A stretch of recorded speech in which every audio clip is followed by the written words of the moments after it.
Assalamualaikum warahmatullahi wabarakatuh.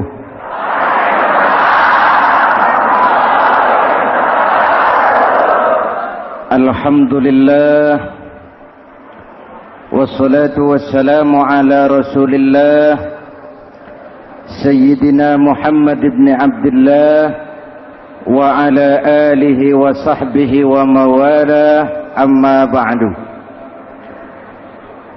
Hadirin hadirat ma'asyiral muslimin yang saya cintai, Ramadan adalah madrasah, sekolah, tempat di mana kita banyak sekali belajar tentang hidup dan kehidupan,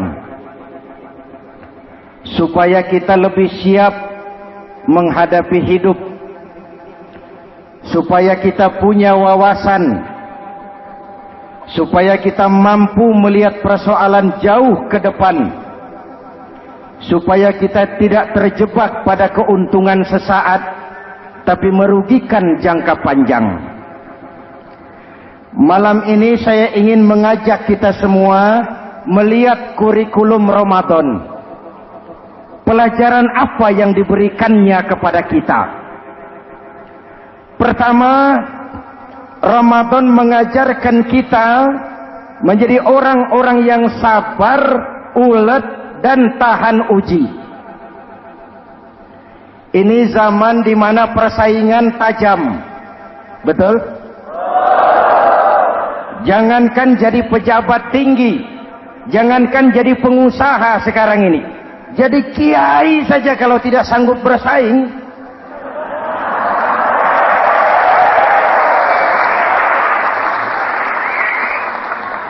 ini bahasa kasar tapi jujur. Karena orang sekarang hidup di zaman banyak pilihan.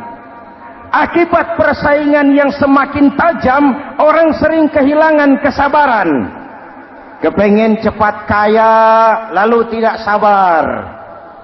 Makan renten, nipu orang, buka peternakan tuyul, korupsi. Sekarang ini kan lagi santer Bulog Gate jilid 2. Rupanya memang tajam uang Bulog itu.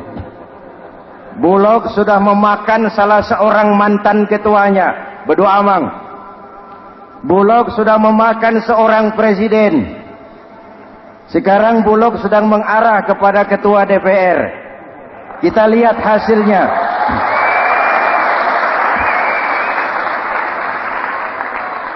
Tentu saja kita prihatin, karena kita tahu ekonomi kita sedang sulit.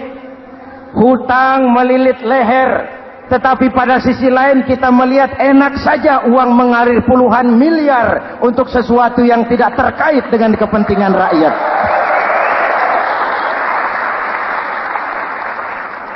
Karena itu puasa mendidik kita sabar, biar lapar melilit perut, biar haus mencekik tenggorokan.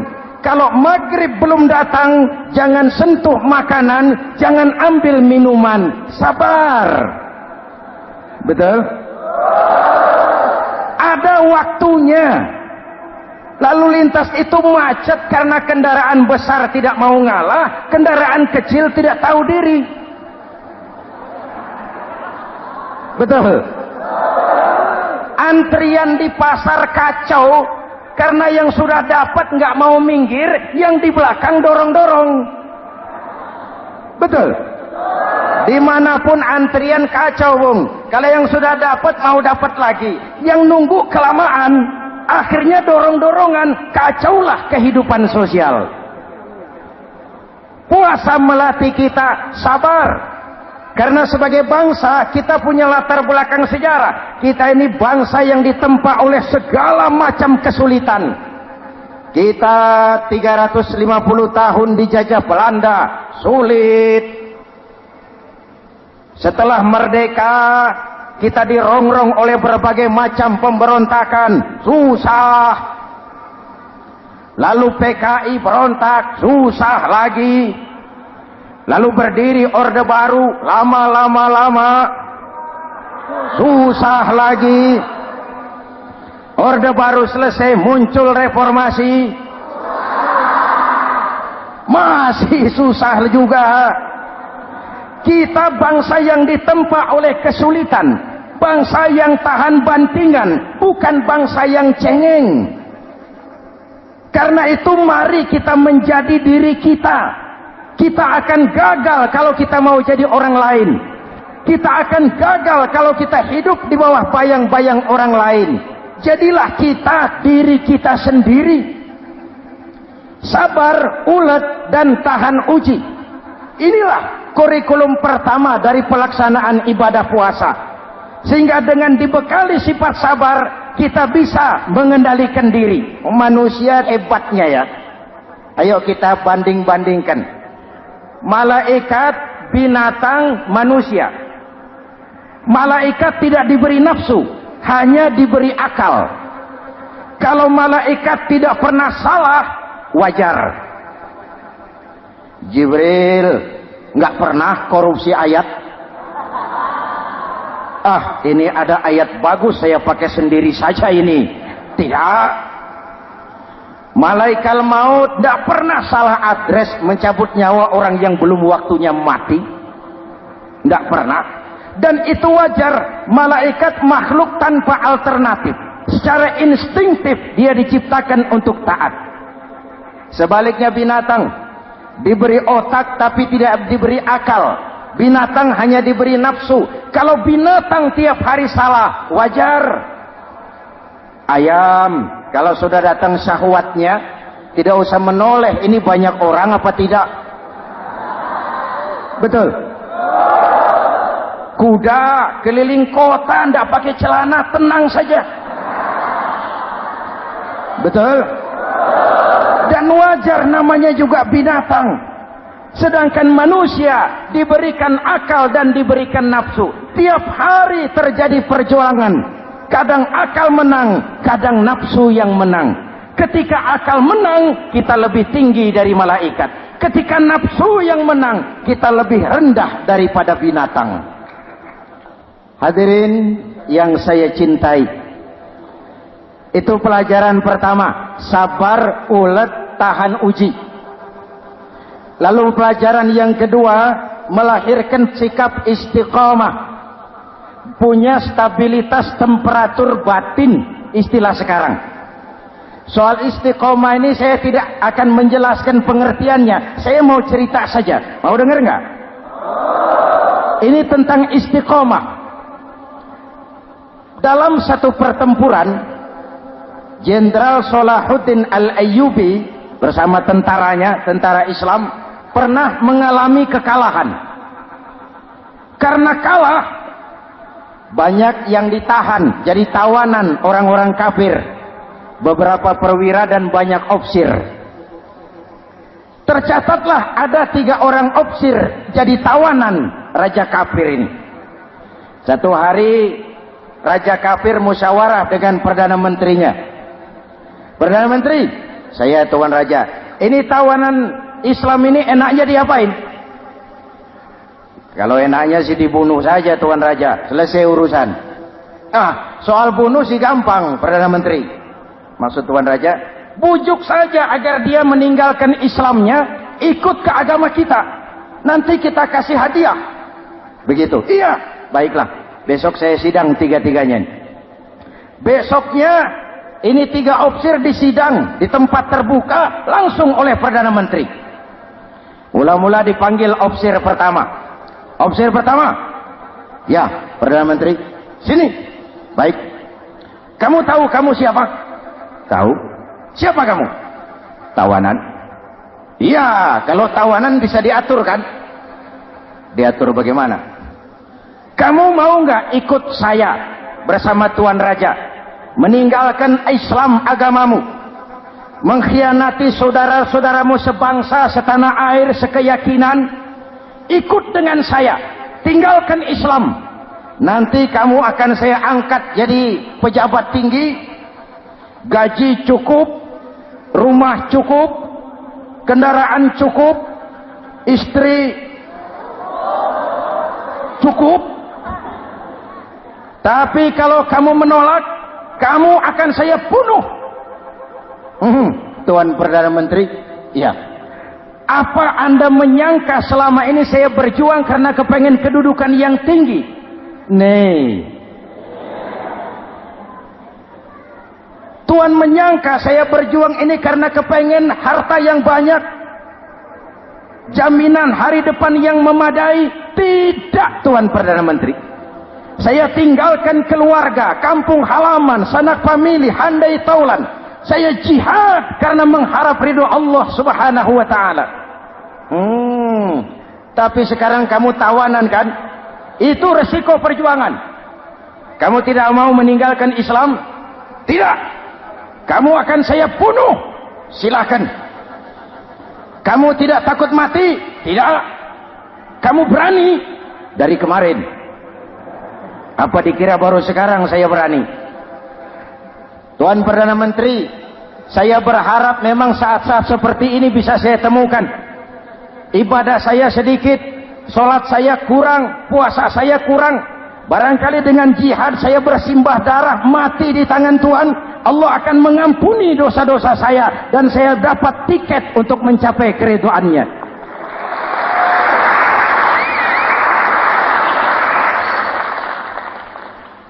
Gila kamu.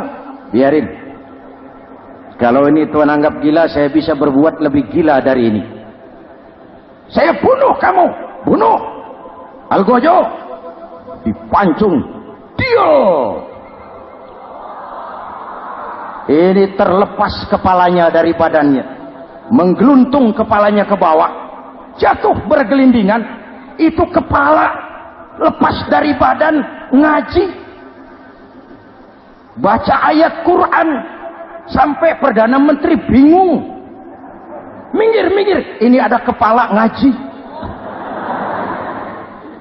Ayatnya yang dibaca, ya ayyatuhan nafsul mutmainnah, irji'i ila rabbiki radiyatan mardiyah.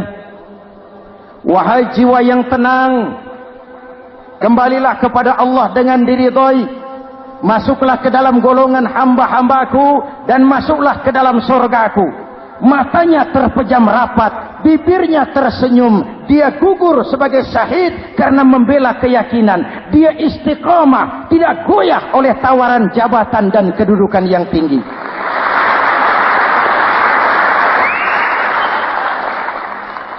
Perdana Menteri geleng kepala. Dasar orang Islam.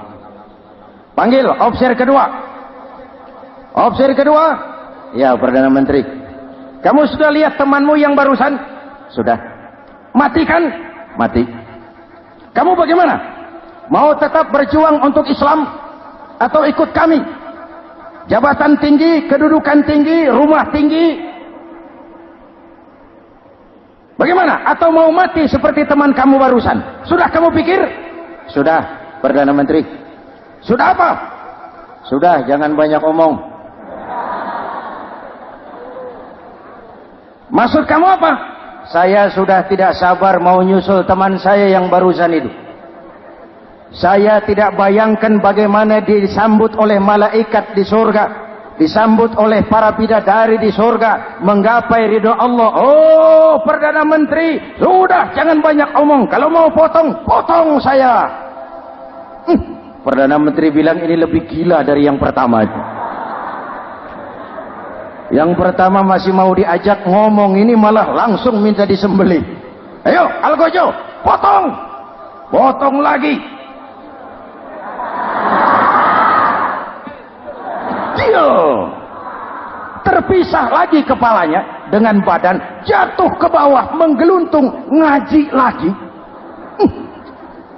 Ayatnya yang dibaca, wujuhun yawma izin nadirah ila rabbiha nazirah. Muka mereka hari itu berseri-seri kepada ridho Allah. Mereka memandang bibirnya senyum, matanya terpejam, dan dia ajal dengan husnul khatimah, mendapat syahid karena teguh punya keyakinan, istiqamah dalam perjuangan, tidak goyang, tidak mencela dan mencele.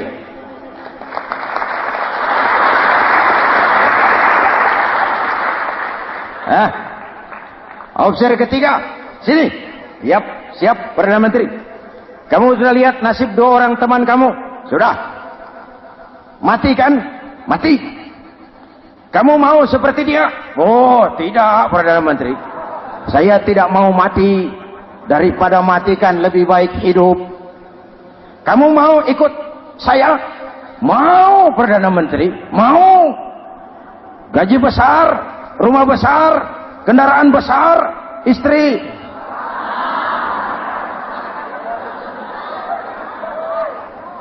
Mau, Perdana Menteri, saya mau. Daripada tidak jadi apa-apa, kan lebih baik jadi apa-apa.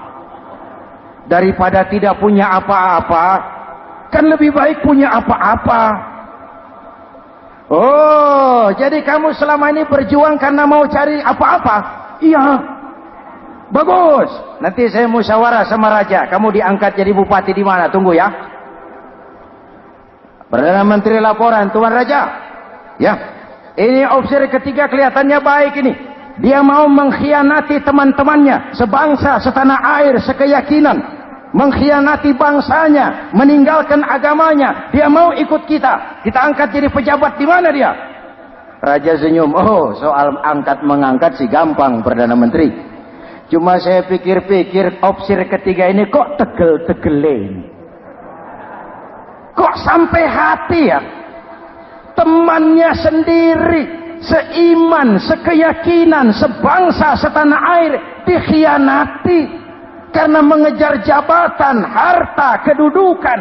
Orang itu, Perdana Menteri, kalau sudah mau mengkhianati saudaranya sendiri, apalagi orang lain.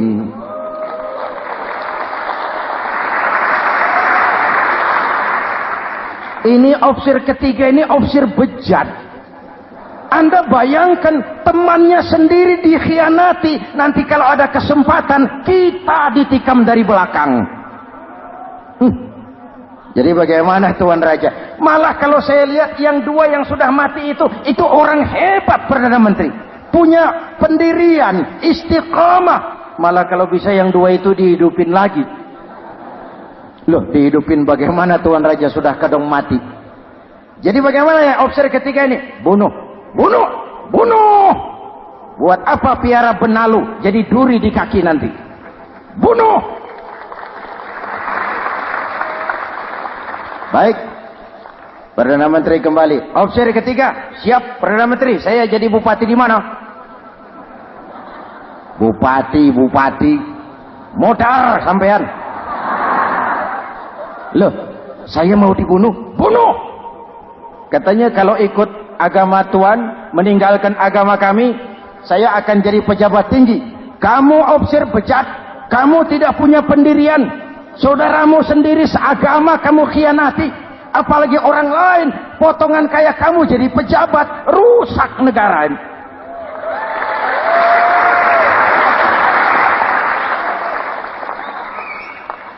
Hadirin hadirat yang berbahagia, saya lanjutkan cerita ini.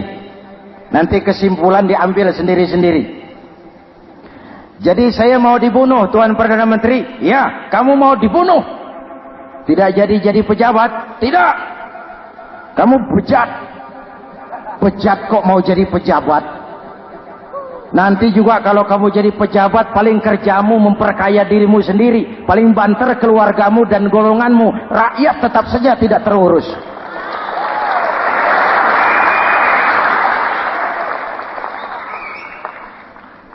Paling-paling kamu kalau sudah jadi pejabat tinggi, kerjamu cuma membuka, meresmikan, berkunjung. Berkunjung, meresmikan, membuka. Membuka, meresmikan, berkunjung. Lah kapan kamu ngurus rakyatnya? Bejat kamu. Jadi saya dibunuh, bunuh. Iyalah, kalau mau dibunuh ya saya bunuh, tapi saya mau Islam lagi ah. Terserah, mau Islam lagi mau tidak, kamu tetap akan dibunuh. Iya, saya mau Islam lagi. Ayo cepat. Iya Pak, saya mau syahadat dulu. Cepat. Iya Pak, asyhadu macet lehernya. Ayo cepat. Iya Pak, asyhadu tidak bisa mengucap syahadat. Ayo cepat. Iya Pak, asyhadu tidak tuntas mengucap syahadat, golok algojo keburu sampai di lehernya.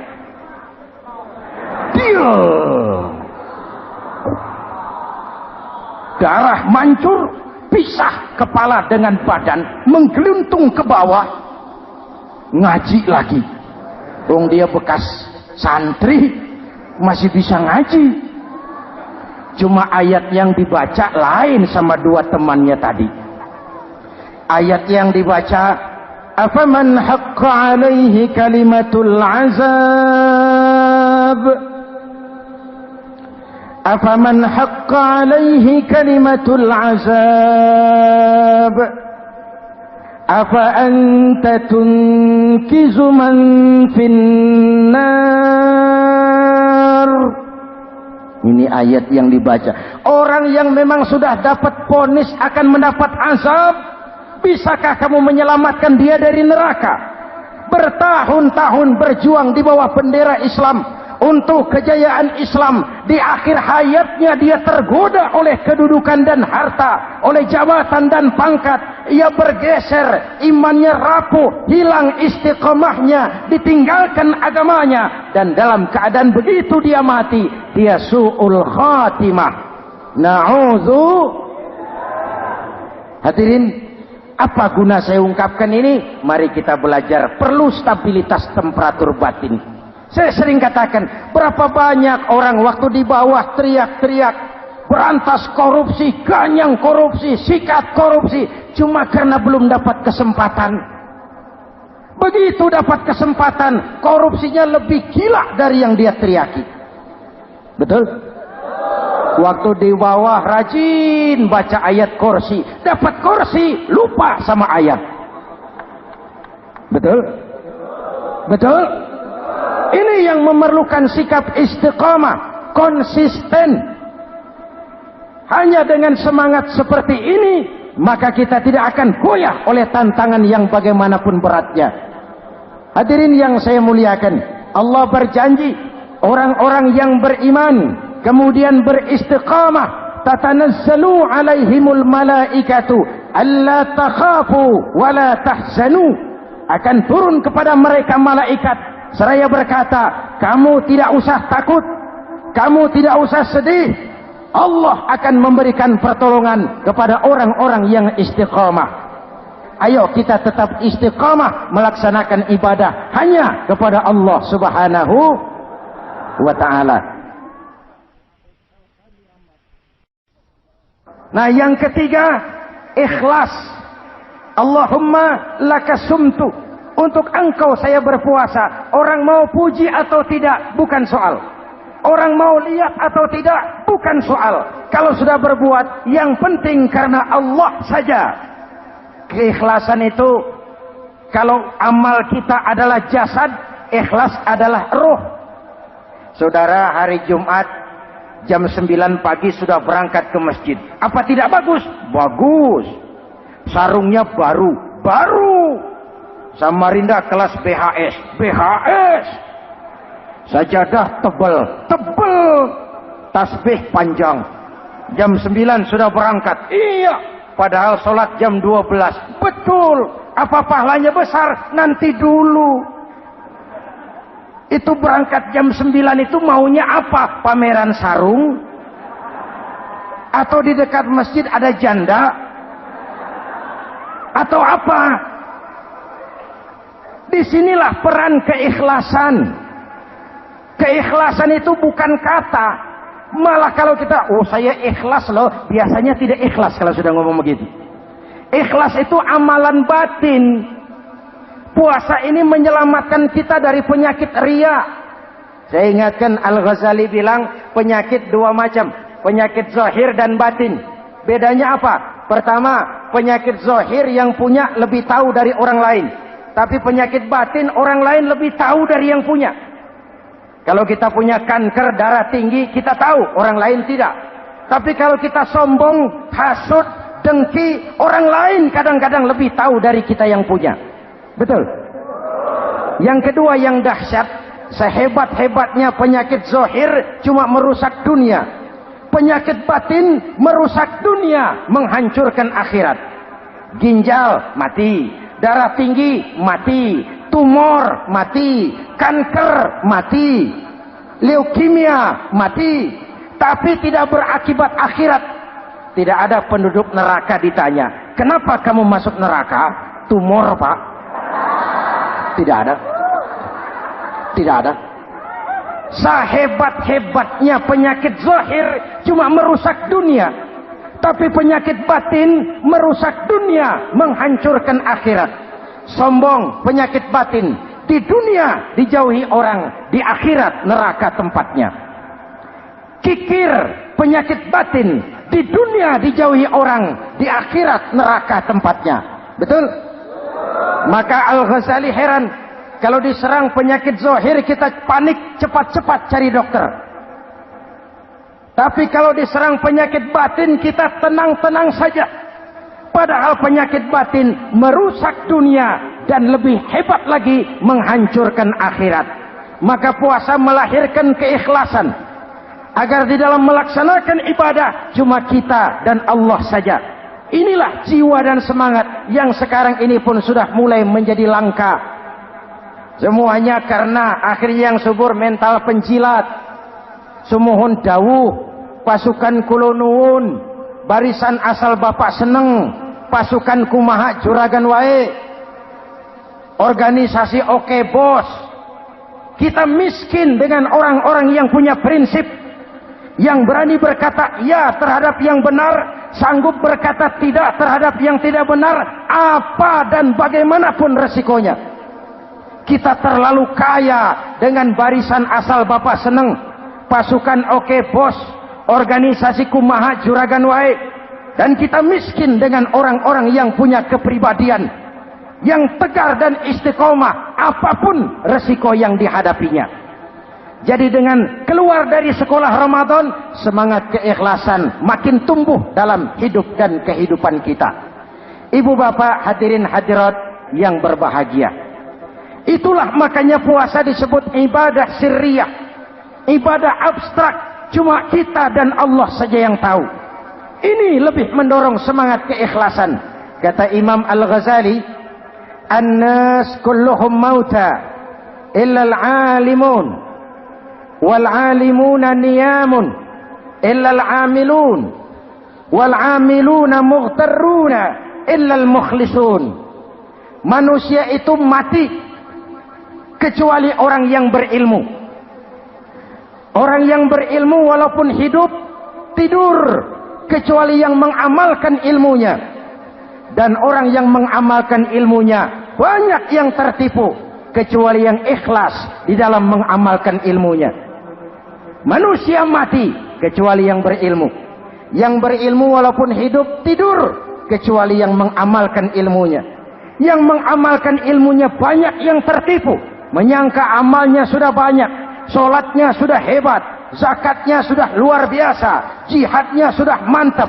Banyak yang tertipu kecuali yang ikhlas di dalam mengamalkan ilmunya. Jadi amal tanpa ikhlas, jasad tanpa ruh. Itulah makanya nuansa Ramadan dengan ibadah puasa mengembangkan semangat keikhlasan di antara kita semua. Mari kita baca doa sama-sama munajat, mohon pertolongan Allah agar kita diselamatkan dari penyakit riya dan ditumbuhkan semangat keikhlasan. Ala hadhihi niyyah wa ila hadratin nabi. Al-Fatihah. Bismillahirrahmanirrahim. Alhamdulillahi rabbil alamin. Ar-Rahmanir Rahim. Maliki yaumiddin. Iyyaka na'budu wa iyyaka nasta'in. Ihdinas siratal mustaqim. Siratal ladzina an'amta 'alaihim ghairil maghdubi 'alaihim waladdallin. Amin. Bismillahirrahmanirrahim. Amin. Alhamdulillahi rabbil alamin. اللهم صل وسلم وبارك على سيدنا محمد وعلى آله وصحبه أجمعين. اللهم اجعل جمعنا هذا جمعا مرحوما وتفرقنا من بعضه تفرقا معصوما. اللهم اجعل جمعنا هذا جمعا مشكورا وتفرقنا من بعضه تفرقا مغفورا. اللهم اجعلنا من السعداء المقبولين ولا تجعلنا من الأشقياء المردودين. ربنا تقبل منا صلاتنا وصيامنا وقيامنا وتخشعنا وتعبدنا وتضرعنا وتمم تقصيرنا برحمتك يا أرحم الراحمين. اللهم أصلح من في صلاحه صلاح المسلمين. اللهم أهلك من في هلاكه صلاح المسلمين. Ya Allah, dengan sepenuh perasaan dan pengharapan, dengan segala keremahan dan kerendahan, kami bermohon kepadamu, berikan kami kekuatan zahir dan batin, berikan kami kesabaran dan ketabahan, sikap istiqamah dalam mengarungi hidup yang penuh ujian ini. Karuniakan kepada kami pemimpin-pemimpin yang takut kepadamu dan sayang kepada kami. Rabbana hab lana min azwajina dzurriyyatina qurrata a'yun waj'alna lil muttaqina imama. Afdalu ma qultuhu ana wan nabiyyuna min qabli. La ilaha illallah.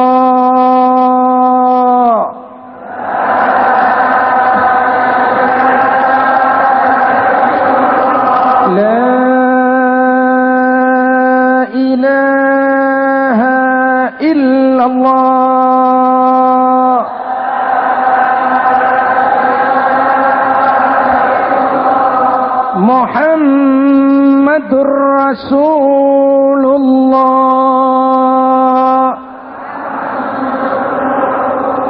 Amin. Kalimatu haqqin 'alaiha nahya wa 'alaiha namut wa 'alaiha wa biha nub'atsu insyaallah minal aminin birahmatika ya arhamar rahimin. Sallallahu ala sayidina Muhammadin wa ala alihi wa sahbihi ajma'in. Ana rabbika rabbil izzati amma yasifun. Salamun alal mursalin walhamdulillahi rabbil alamin. Assalamualaikum warahmatullahi wabarakatuh.